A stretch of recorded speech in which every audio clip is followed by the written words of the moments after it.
युवक युवती मानक दक्षता निजर परिचय हेबा दरकार। जिल्लापाल नवरंगपुर चारियाठे छात्र छात्री मानकर कौशल भित्तिक शिक्षा रे आग्रह बढ़ाइबा निमंते राज्य सरकार दक्षता विकास और वैषयिक शिक्षा विभाग तरफ माननीय मुख्यमंत्री मोहन चरण माझी गत 15 तारिख दिन उद्घाटन करिथिबा कौशल रथ आज नवरंगपुर जिले में पहुंचवा पर अग्निपुरा स्थित पॉलिटेक्निक महाविद्यालय रे जिला प्रशासन पक्षरु भव्य संबर्धना दिया जाइथिला। एही उपलक्षे जिला दक्षता विकास और नियोजन कार्यालय तरफ आयोजित साधारण सभा मुख्य अतिथि भाव में जोगदे जिलापाल डॉक्टर कमल लोचन मिश्र कहिले जे युवक युवती मानक दक्षता निजर परिचय हेबा दरकार।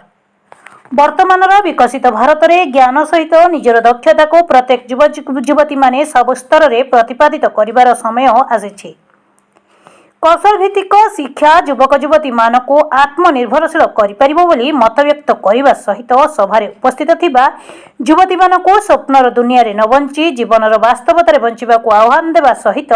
दक्षता शिक्षा अर्जन करी सेमाने आर्थिक क्षेत्र में स्वावलंबनशील हेबा सहित अन्य मानकू ए दिगरे सचेतन करिया पई आह्वान देइथिले।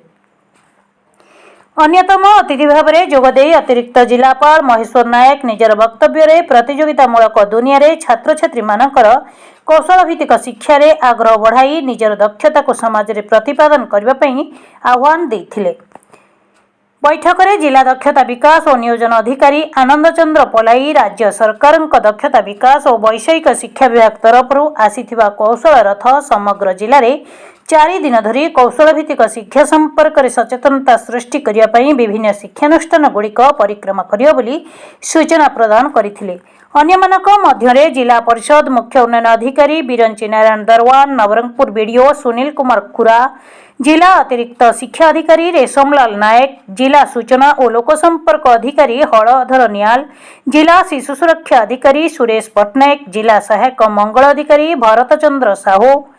आक्शन एड्र जिला परामर्शदाता फकीर चरण राउत, पॉलिटेक्निक महाविद्यालय अध्यापक असित रंजन आचार्य, बैजयंत राय, सरोज साहू, प्रबोध कुमार शतपथी, चंद्रमणि महापात्र, प्रद्युष कुमार पंडा और सुब्रत पाणिग्राही प्रमुख निज निज वक्तव्य छात्र छात्री मानक कौशल भित्तिक शिक्षार गुरुत्व उपरे मार्गदर्शन कराइथिले। अध्यापिका रश्मिता कलसी कार्यक्रम को नहीं संयोजना करिथिबा बेले